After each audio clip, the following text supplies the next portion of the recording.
national championship. They were denied the title game against the Gators. BYU playing for some Mountain West pride and respect. This is the first half. Here is Bradford, Ryan Broyles. Boomer up 7-0. Second quarter, Sooner fans, this is their worst nightmare. Bradford behind that new offensive line gets pressured. Colby Clausen puts him down and slammed to the turf.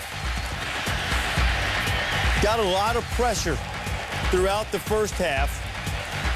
And here is Heather Cox on the status of the Sooner quarterback.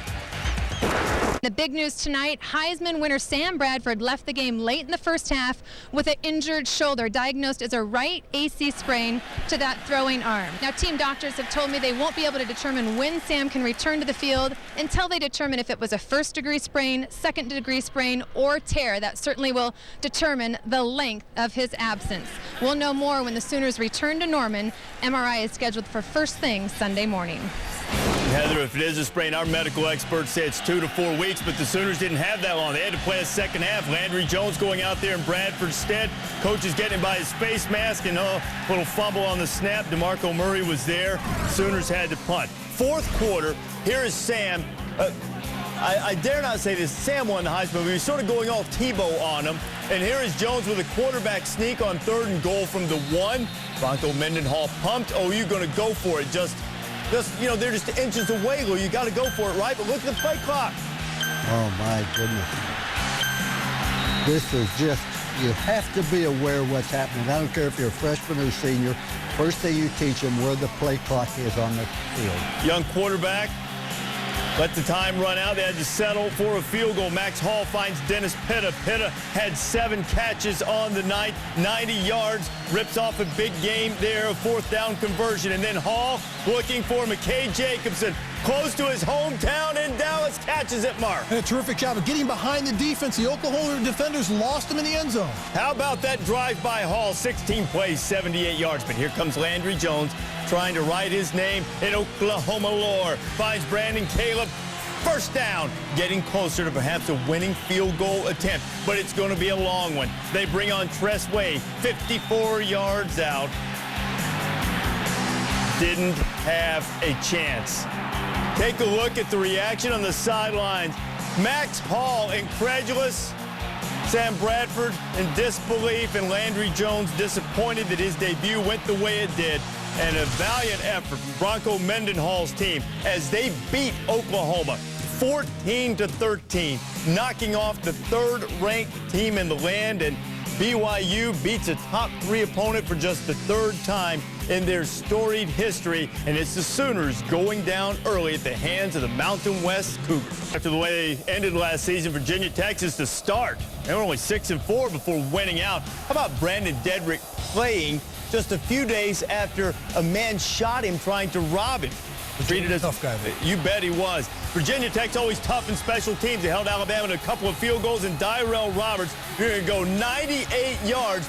Lou, what happened on the kickoff return? You're going to see a good wedge here, but also you'll see the right cornerback allows the ball to break outside. Number 4 must force it inside. You can't let that ball get outside of you. So you force it inside. Here comes the other people at an angle, and they can't tackle him. Dyrell Roberts giving the Hokies something to cheer about. This game went back and forth. In the 4th quarter, the Hokies had taken advantage of Alabama mistakes. Up 17-16. Greg McElroy in his first start. Marquise Mays, 48 yards. Alabama with a 1st and goal, and the next play, Mark Ingram would take it, Mayday. Terrific job of running downhill, having a sense of urgency to get in that end zone. What a great run. Let me tell you something. Ingram was straight boy-dog warrior in this game. Catches the pass from McElroy at 150 yards rushing, 35 more receiving, couple of touchdowns. Alabama outgained Tech 498-155. They won it by 10 in the Georgia Dome for the 2nd straight year. Ohio State, the Senator Jim Tressel against Navy. How about John Glenn dotting the I? Former U.S. Senator from the state of Ohio, first American to orbit the moon. Honored by getting to dot that I at Ohio Stadium. 4th quarter, 29-14. Terrell Pryor talks Tressel into going for it on 4th down, and Dan Herron gets stuffed. So Immediately, Navy would answer going up top. Ricky Dobbs to Marcus Curry. What a perfect pass by Ricky Dobbs. Hits Marcus Curry in stride, and he's going to leg it into the end zone. They've got the angle on it, but he's still going to score. The third longest play in Navy history. 85 yards, midshipman within a touchdown. 4 minutes to go, 3rd and 9. Bucks trying to put it away. On the big stage, Terrell Pryor throws a pick. Emmett Merchant cashing in, and Merchant taking it deep into Buckeye land at the 35. And on the ensuing drive, 3rd and 1, the quarterback fakes the fullback, follows him right up inside, and Ohio State doesn't have a safety in trying to defend the option. Easy touchdown for Navy. Ricky Dobbs brings it to within 2. Now 2-point conversion would tie it. But what did you think of the formation and the play call here, Luke? Well, basically it was a pass, but they lined up in a passing formation. There was no threat whatsoever of being able to run an option. If you're going to run a pass, at least do it from a running formation. Brian Roll puts it away. Buckeyes win it 31-27. In my opinion, it probably was good for us, you know, to have to really get focused in on something, you know, so different, you know, so totally unique to this game. You know, if you didn't prepare for that offense, you really would have been in trouble. You know, so I think it was a good thing.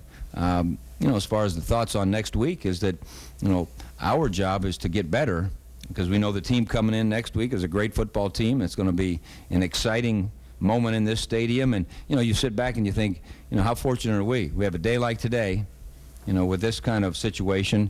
And we're going to, next Saturday night, you know, it's going to be special. Next Saturday night, USC will bring in true freshman quarterback Matt Barkley, who got his first career start against San Jose State and found out that his best friend is a pretty good running game. Here goes Joe McKnight. Joe McKnight, so elusive when he gets in the open field. This is the Joe McKnight we've always expected to see, but he gets tremendous blocks down the field to play, but he gets it into the end zone for the score. You know, McKnight had a couple of rushing touchdowns in this game, and oddly enough, that matched his season total from last year. And here is Barkley's first career touchdown pass to Rhett Ellis, and they did this a lot. Rolled him out on a boot, had a what Mike Gundy said about his Oklahoma State Cowboys when they went to Athens and got drilled by Georgia a couple of years ago. Georgia wanted to send that physical message to the star receiver, Des Bryant, made a Youch. Boy, Brian Evans just lights him up. Defense. Bryant took the hit, got up, kept going. No penalty called on the play. Now, Oklahoma State got nothing going in the first quarter, but late in the first half, Des Bryant just his second catch of the game, but boy, it was a beauty, Luke. Oh, just a great catch. But let's remember this. His statistics last year were better than Michael Crabtree, which won the Bletnikoff Award. Move to the fourth quarter. Oklahoma State 17-10. Joe Cox, the starter now, the fifth-year senior, replacing Matthew Stafford, not secure with the football. Shane Jarka gets it, and the Cowboys have a huge turnover. The ensuing drive, Robinson throwing for Justin Blackman, and Rashad Jones drills him. They throw the flag.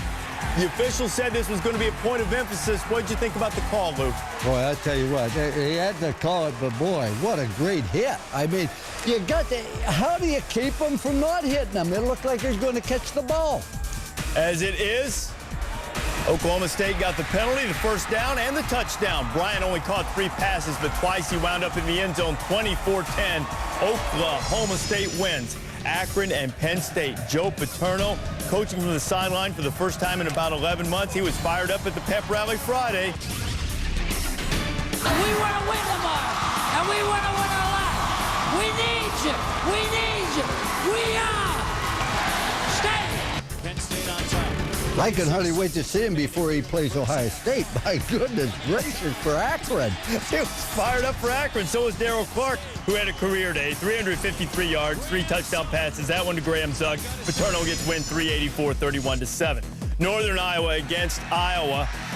Fourth quarter, 13-10. The Panthers have the lead from the football championship subdivision. Ricky Stanzi finds Tony Moeaki. Moeaki, 10 catches, 83 yards, but just 7 seconds left. Northern Iowa with a chance to win. Now, look, it's first down. That's important, and I'll tell you why in a moment. Billy Holgren has his field goal blocked. Northern Iowa recovers it. Iowa thinking we blocked the field goal, it's over, we won. But you have to remember the rule. The ball has to cross the neutral zone. The officials explained that that never happened, so anybody can recover it. See the line of scrimmage? See where the ball is? Clearly behind. Iowa could have gotten it. They thought, don't want to touch it. You're taught, you know, don't touch the thing. They'll recover it. And as it turns out, because it was first down, they get another attempt, and Holmgren gets it blocked again.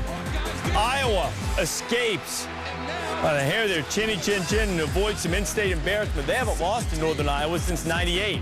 1898. Terrence and the Hawkeyes win it by 1.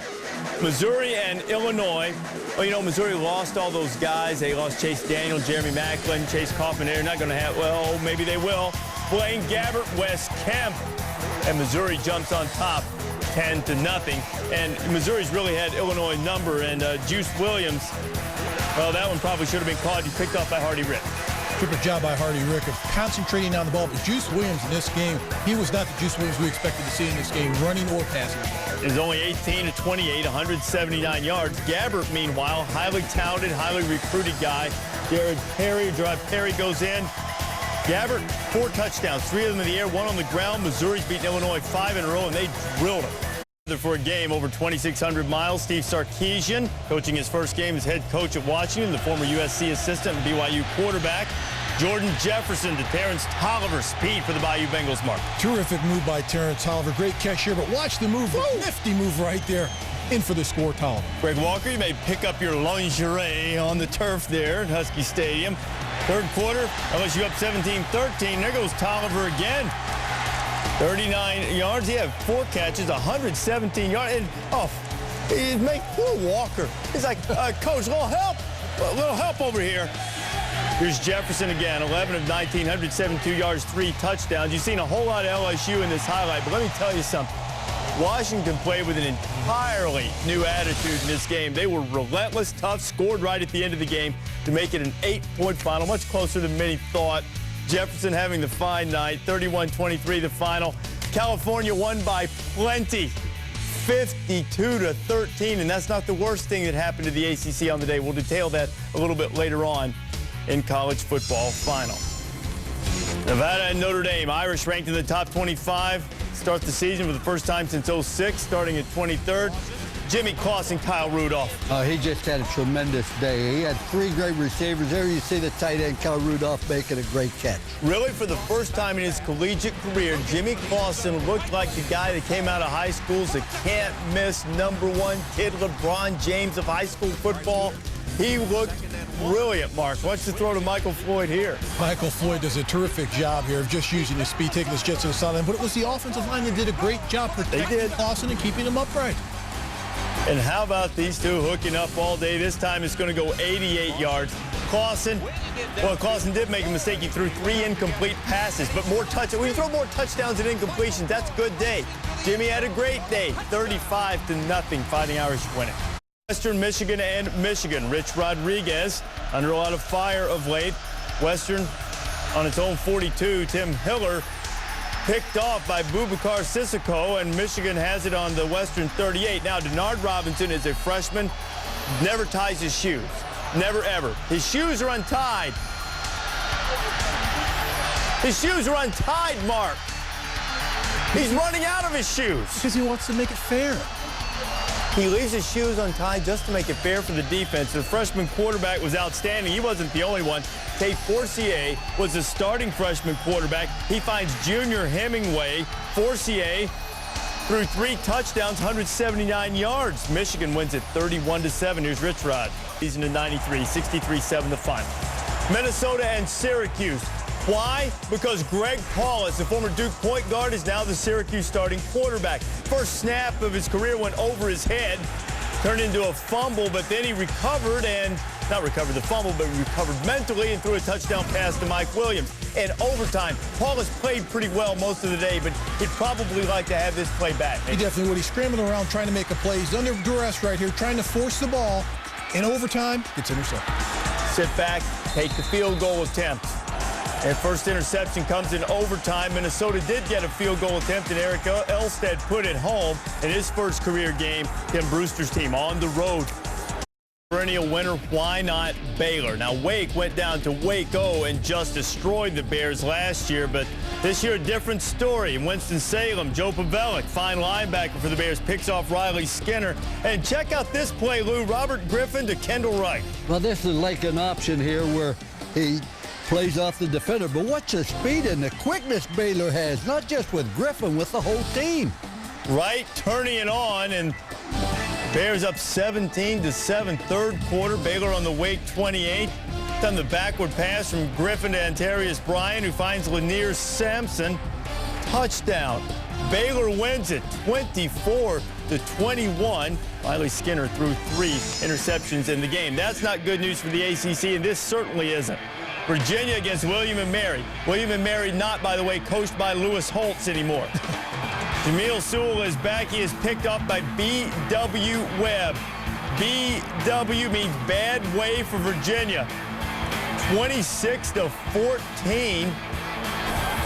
They get the win, and it was not and has not thus far been a very good week for the ACC.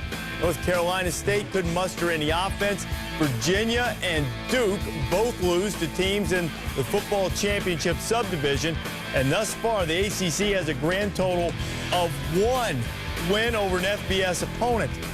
Ouch. And that's Middle Tennessee. We will see Miami and Florida State. Hey, Ralphie, you're favored by more than a touchdown against the Rams. First quarter, fifth-year senior quarterback Grant Stucker got the job finally this year. Completes over the middle to John Mosher for the touchdown, and State leads it 14-0 into the second quarter. Stucker going deep down the sideline, looking for Ryan Gardner inside the 5. And the Rams kick a field goal to take a 20-3 lead at halftime. Fourth quarter.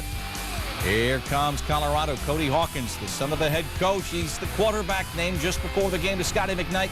Knocks it down to a 6-point game. Rams trying to run it out. Leonard Mason does it right here.